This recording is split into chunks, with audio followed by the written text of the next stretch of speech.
Welcome back my dear friends. শনিবার রাত 9টা আমি হাজির তোমাদের সাথে আড্ডা মারতে। আজকে যে ভাবনা ভেবেছি, কথা বলবো তোমাদের সাথে, অ্যাকচুয়ালি সেটা কোনো ভাবনা নয়, আর সেটা কোনো টপিকও নয়। তোমরা থাম্বনেল দেখেছো, দেখে বুঝতে পারছো একদম সোজা সাপটা। জানো, বয়স আমার বেড়েছে ঠিকই, কিন্তু বয়স বাড়ার সঙ্গে সঙ্গে দুর্নামটাও বেশ আছে। চলো, কি দুর্নাম এবং আমার কোনটা ভালো লাগা সেটাই তোমাদের সাথে আজকে শেয়ার করে নেব, আর তার সাথে জানতে চাইবো তোমাদের মতামত।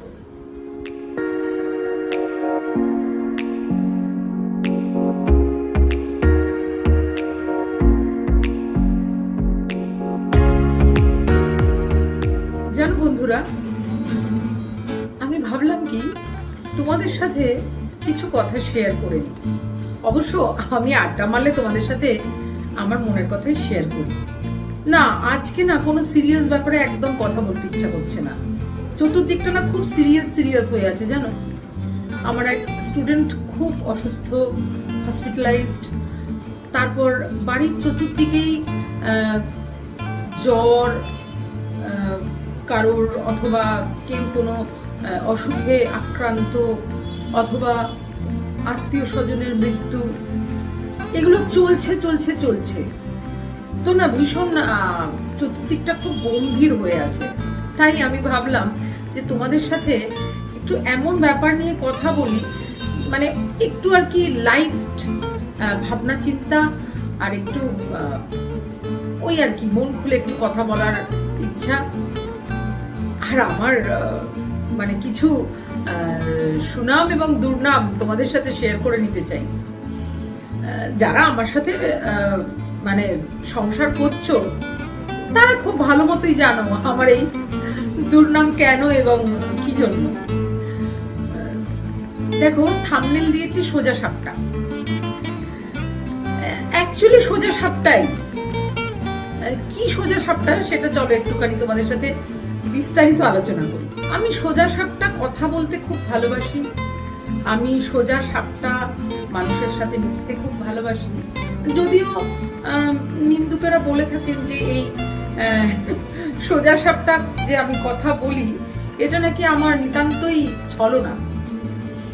আর কিছু মানুষের বক্তব্য, নিন্দুক কিনা বলতে পারবো না, সেটা হয়তো আমার বলা উচিত নয়, তারা হয়তো ঠিকই বলছেন তাদের জায়গা থেকে। আর কিছু মানুষ বলে থাকেন আমি নাকি মোটেও সোজা সাপটা নেই, সোজা সাপটা আমি দেখাই।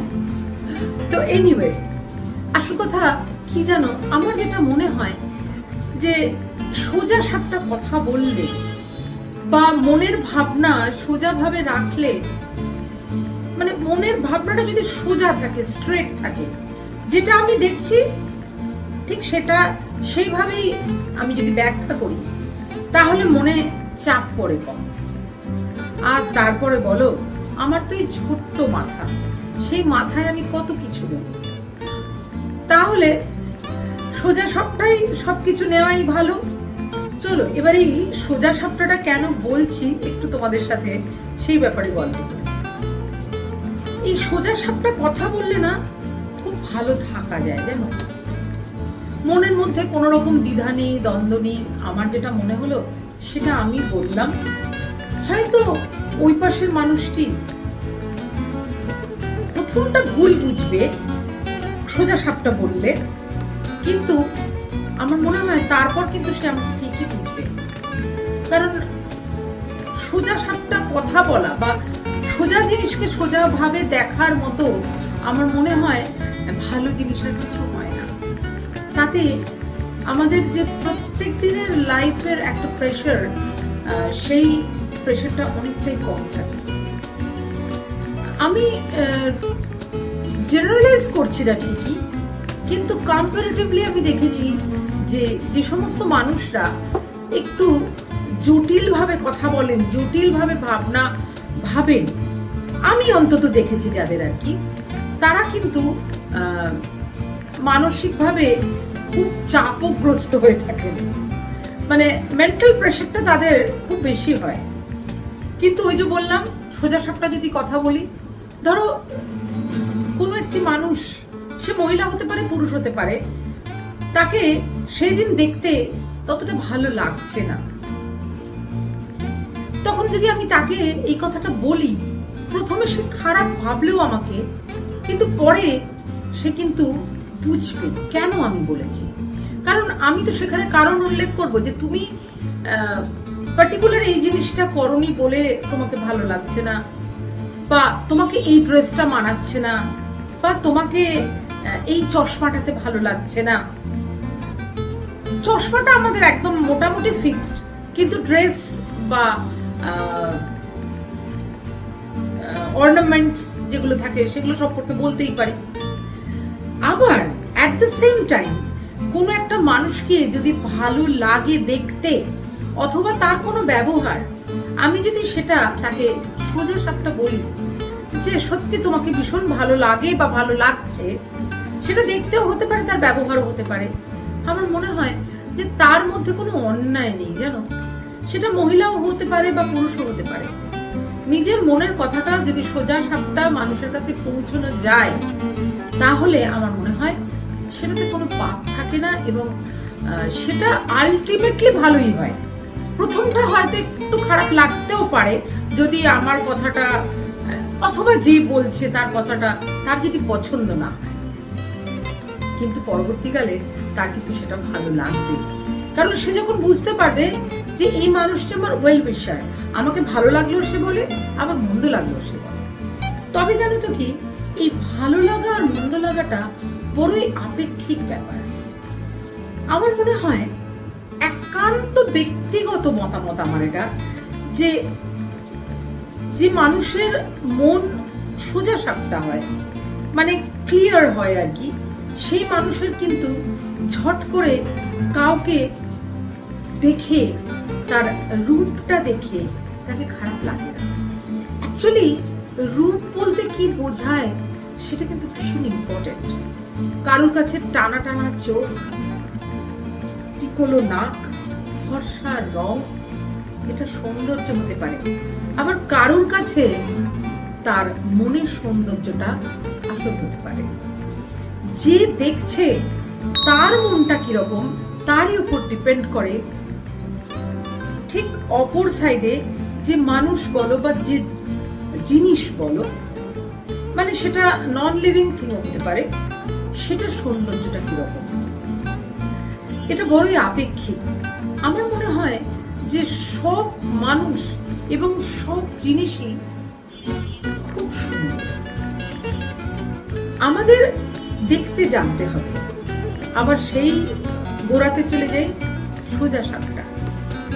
সোজা ভাবে যদি তুমি কিছু দেখো, তাহলে কিন্তু বাঁকা মানুষটিকেও তোমার সোজা লাগে, জটিল মনের মানুষটিকেও তুমি কাছের করে নিতে পারবে।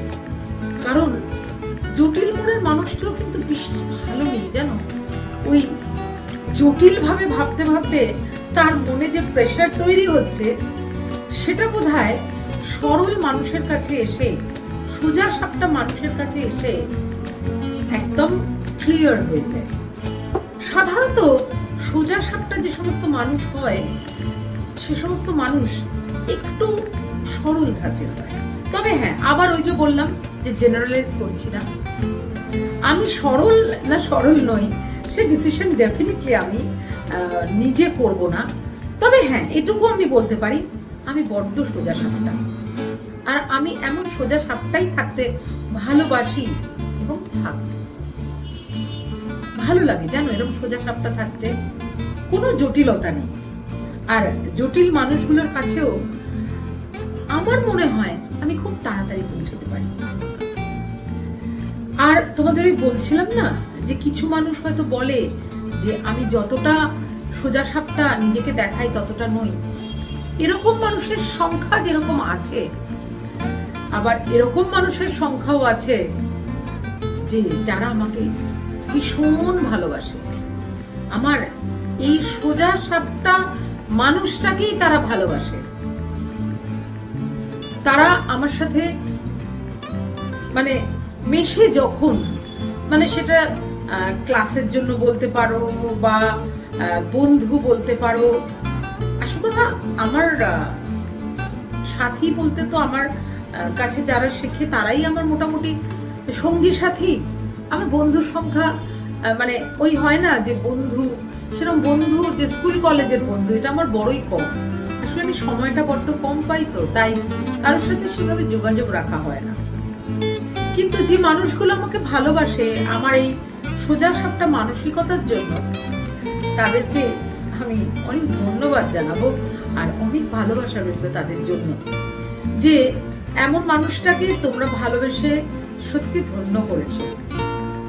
যাই হোক, আবার চলো সেই প্রসঙ্গে আসি, যে সোজা সাপটা কথা বলার না ভারী গুণ আছে জানো। ওই যে বললাম মানসিক শান্তি, তার মধ্যে আর একটা জিনিসও মাথায় রাখতে হবে, রাতের ঘুমটা খুব ভালো হয় জানো। যখনই মনে হয় যে কাউকে, মানে আমার অ্যাটলিস্ট মনে হয় কাউকে কোনো পিঞ্চ করে কথা বলেছে কেউ, সেই মানুষটা বোধহয় শান্তি করে ঘুমোতেও পারে না, অ্যাটলিস্ট আমার তাই মনে হয়। কিন্তু সোজা সাপটা কথা বললে সেখানে তো পিঞ্চ করার ব্যাপারটা থাকছে না। তার যদি আমি মন্দটাও বলি, সেখানে সোজা সাপটা ভাবে আমি বলছি, হ্যাঁ মানে একদম ওপেনলি বলছি, তো সেখানে তো মন্দ লাগার কোনো ব্যাপার নেই। সে মানুষটারও মন্দ লাগার ব্যাপার নেই আর আমারও মন্দ লাগার ব্যাপার নেই, কারণ আমার কাছে আমি ক্লিয়ার।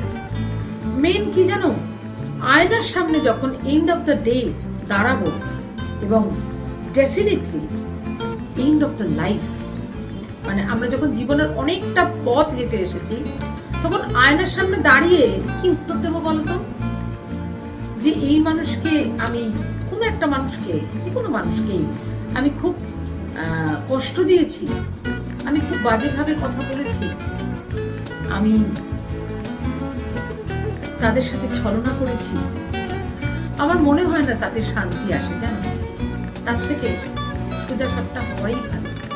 আমি এমনই থাকতে চাই, আর আমাকে যে মানুষগুলো ভালোবাসে তারাও ঠিক এমনই থাকুক, আমার মতো সোজা সাপটা মানুষের সঙ্গে মেশার মতো। তো যাই হোক, চলো আজকে কিছু মনের কথা তোমাদের সাথে শেয়ার করলাম, তবে হ্যাঁ খুব লাইট ওয়েতে। আশা করি তোমাদের মনের কথা তোমরা জানাবে। তোমাদের এরকম হ্যাবিট কার কার আছে ওপেনলি কথা বলার, সোজা সাপটা কথা বলার, সেটা জানিও। আর তাতে কারোর সাথে কখনো তিক্ততা হয়েছে কিনা সেটাও জানিও। আর তোমাদের যদি আমার এই বকবকানি, মানে এই আড্ডা ভালো লাগে, তাহলে চ্যানেলটাকে সাবস্ক্রাইব করে দিও, আর পাশে থাকা যে বেল আইকনটা ওটা প্রেস করে রেখো, তাহলে যখনই আমি নতুন ভিডিও দেব তোমাদের কাছে নোটিফিকেশন চলে যাবে। ঠিক আছে, তাহলে আজকে সোজা সাপটা ভাবেই ভিডিও শেষ করছি। খুব শিগগিরই দেখা হবে নতুন ভিডিও নিয়ে। তোমরা ভালো থেকো মানসিকভাবে এবং শারীরিকভাবে। আজ আসি।